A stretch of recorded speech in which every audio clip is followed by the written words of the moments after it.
bem-vindos ao canal Vale Lembrar, o seu canal de balé. Eu sou Dina Espíndola, professor e bailarino, e o assunto do vídeo de hoje é pontas.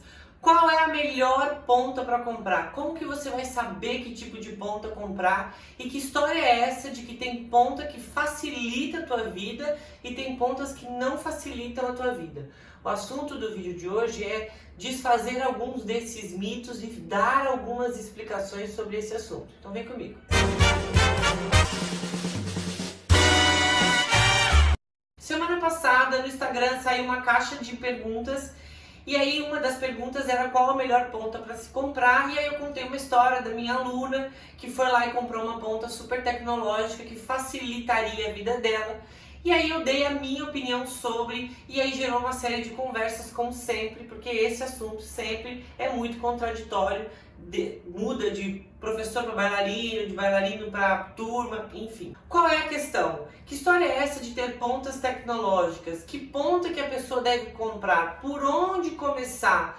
Em quem acreditar? Bom, vou começar lá pelo começo. Primeira coisa existem pontas sim que trabalham com uma tecnologia que facilita muito a vida da bailarina. Isso é fato. E tem outras pontas que são mais simples, que não tem que não facilitem nada a vida, que é dura ou que é mole, ou a questão não é se é dura, se é mole, se é apertado ou se é folgado. A questão é que tem já no mercado, tem tecnologia que facilita a vida da bailarina. Ponto. Isso é uma realidade. Agora, a pergunta seguinte é: isso te cabe? Isso serve para ti? Aí é onde entra a polêmica que rolou por causa da pergunta, a polêmica que gera com relação à minha resposta. Geralmente, essa facilidade, vamos dizer, essa mão na roda não serve para ti. Vou esclarecer aqui num cenário bem simples. Você está começando agora. Você vai começar a fazer ponta agora enfim. Aí você vem aqui no meu canal e pergunta: Dini, qual a melhor ponta que eu devo comprar? E aí a minha resposta é a seguinte: vai na loja e compra a mais simples e a mais barata. E aí, é claro que as pessoas vão falar: nossa, Dini, mas hoje em dia tem tanta tecnologia. A vendedora da loja vai querer te vender uma ponta que facilite a tua vida, e não a mais simples e a mais barata. Mas aqui, veja bem comigo, vou dar só uma explicação. A ponta tecnológica, geralmente ela vem de um benefício assim, por exemplo, a ponta piruete, ajuda a balance para a pirueta. Nossa, super bacana. A gainer te dá uma estabilidade, empurra o teu colo de pé para frente, ajuda muito na hora dos relevés. A bolinhas coloridas faz com que tu tenha estabilidade na hora que tu sobe na ponta, ela é macia por dentro, não dá bolha. Ou seja, essas facilidades, elas são maravilhosas, mas você está começando agora. O que você precisa? Girar a pirueta? Ter um eixo absoluto? Ou entender a passagem do meia ponta a ponta? Entender qual é a força que o teu pé tem que fazer de contração para te manter lá no relevé? Bom, eu como professor estou afirmando agora, não estou mais perguntando. No começo, você precisa entender onde que faz força. Você precisa entender o que você precisa contrair, esticar para poder subir no relevé.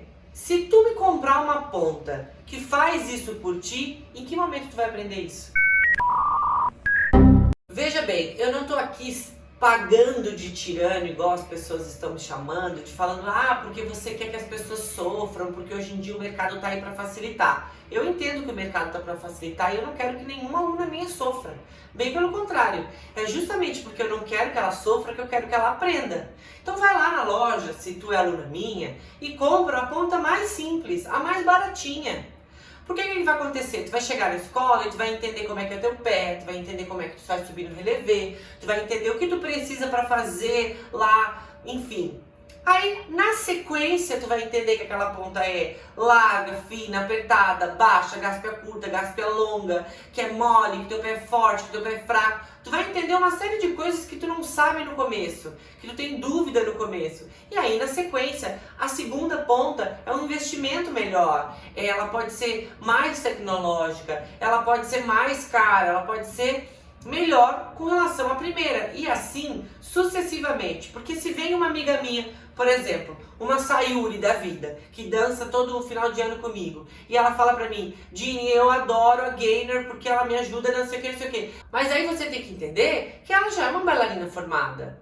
E ela não precisa aprender a fazer relevé, ela já sabe, ela precisa de uma ponta para subir no palco e fazer o trabalho dela.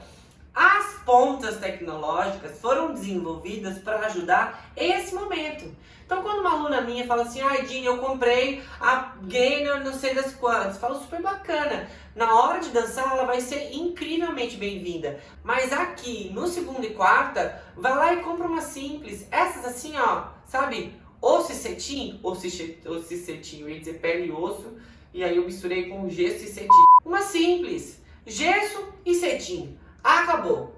Ah, mas aí vamos voltar de novo pro passado, porque a vendedora me disse não sei o que, não sei o que. Aquela velha história, gente. A vendedora, ela é especialista em vender e ela vai te vender o melhor produto que ela tem na loja.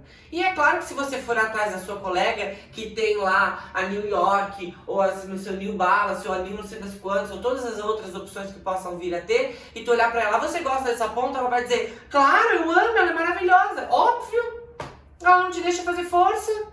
Ela faz tudo por ti, ela tá ali para te ajudar, e é claro que todo mundo quer ajuda, mas aí a pergunta que eu fiz no começo do vídeo é: essa ajuda te serve agora? Você tá indo dançar agora? A plateia já tá sentada? Você vai lá já subir e fazer fouetté? Ou você tá na aula?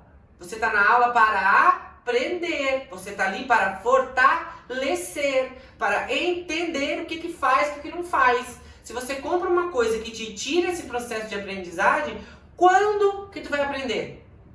E aí, para fechar essa história e insistir nesse momento, o trabalho de balé, ele é um trabalho, corre uma linha, vamos pensar assim, só para esclarecer quem está chegando agora, né? Corre uma linha de um trabalho de meia ponta.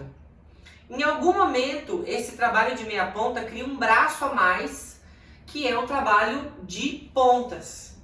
Para quem ainda dança e cai no mundo do repertório, cria-se um outro braço que ainda são os pas de deux, né? Todo o trabalho que é feito em dupla. Bom, o trabalho da meia ponta, ele segue até o final da vida da bailarina e ele serve como beabá, base. Aí as meninas caminham para esse universo das pontas e mais adiante tem esse braço pas de deux. Nesse primeiro momento em que o balé tá lá na meia ponta, pé no chão, e ele se subdivide para um outro trabalho, que é o trabalho da ponta, há um recomeço nessa história de aprender onde é o seu novo eixo, qual é a nova força que você tem que fazer, onde está o seu peso, onde é o seu novo ponto de apoio, qual é o trabalho de subida da meia ponta e o fortalecimento da musculatura para estar na ponta. Esse trabalho ele vem sendo construído na meia ponta desde o nível básico.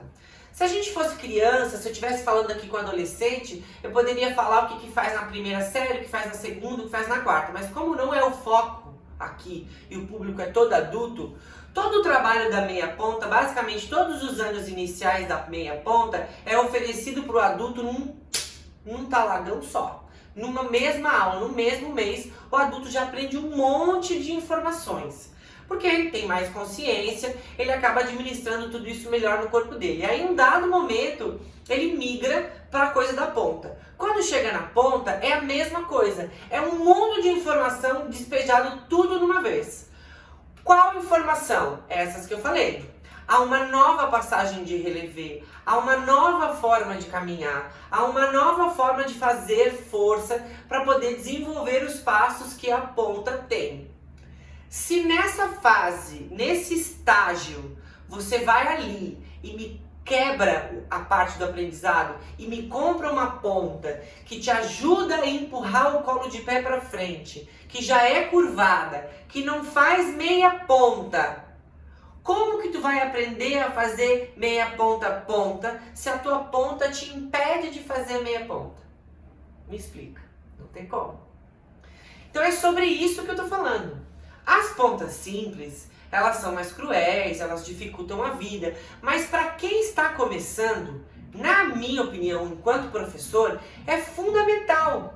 Você não sabe que tipo de força que você tem. Você não sabe se o seu colo de pé é resistente ou não. Se é muito, se é pouco. Se o seu pé é fino demais, largo demais, longo demais, curto demais. Você não entende absolutamente nada. A sua professora bate o olho no seu pé, entende quem você é ali fazendo aula e dá uma sugestão de como o teu pé é. Mas dali, isso ser um tiro certo é outra história. Você vai ter que experimentar na prática. Você vai ter que experimentar a ponta X, a ponta Y, e nada melhor do que no começo do teu aprendizado. Então, vai na loja e fala assim para a vendedora: eu sei que tem milhões de pontas tecnológicas que custam X, Y, Z, e a questão não está falando de valores. A questão a gente está falando de eu preciso começar, eu preciso de uma ponta de estudante, eu preciso de uma ponta simples, que seja gesso e cetim, que cabe no meu pé. Uma ponteira, nananana, e vai para a sala de aula. Lá na sala de aula tu vai descobrir que o teu dedinho dá calo e tem que pôr no esparadrapo. Ou então comprar uma ponta que seja mais larga. Lá na sala de aula você vai descobrir tudo o que você precisa descobrir e todos os exemplos que eu poderia dar aqui. Porque você está nessa fase de descobrir. A partir do momento que você já entendeu aonde o seu calo aperta, literalmente, aí a gente passa para a tecnologia. Eu não sou contra a tecnologia, bem pelo contrário. Eu acho que ela está aí para ajudar muita gente e ela ajuda muita gente, sim. Mas primeiro você tem que experimentar a não tecnologia. Você tem que começar do estágio básico, da ponta básica, da estudante. E aí sim, sem pressa, mas com certa pressa, e evoluindo gradativamente. Que essa história de ficar estagnada a vida inteira, de dizer que adulto não pode fazer ponta, que isso é coisa para criança, que tem que começar no passado, isso também é folclore. Adulto pode usar ponta sim. Como eu falei, o trabalho da meia ponta se permanece e o trabalho da ponta é um apêndice, como se fosse uma modalidade nova. Adulto pode e deve sim, porque adulto é forte, é consciente. Só que o adulto tem essa coisa do querer cortar esse caminho do aprendizado e logo pegar uma mamão com açúcar. E não adianta tu querer comer uma mamão com açúcar já. Tu tem que gramar um pouquinho. Bom, eu acho que agora a gente está conversado com relação a esse assunto. Se você é iniciante, vai lá na loja e fala para a moça: eu quero uma ponta iniciante. Se você está aqui na casa do intermediário, pulou essa fase do iniciante, foi direto para uma ponta tecnológica e tá me olhando atravessado e não sabe do que eu tô te falando, eu te convido a experimentar o básico. A dar uma voltadinha para trás, dá, sabe assim, um step back. Vai lá na loja, compra uma ponta bem baratinha, bem simples e volta lá na barra para ver como que faz relevo, o que tem que fazer força. Para ver o que de movimento a ponta tecnológica está te tirando. Porque às vezes essa pirueta que não sai, esse pé que não estica, esse piquê que não é firme, essa ponta que não evolui, é porque às vezes eu não sei fazer força e estou usando uma ponta que está me ajudando demais e eu precisava um pouquinho mais de força. Tá certo? Então é isso, eu espero que esse assunto tenha ficado um pouco mais claro. Muito obrigada pela audiência, pela paciência. Se ficou alguma dúvida, escreve aí pra mim que eu vou tentar responder da melhor maneira possível. Até mais!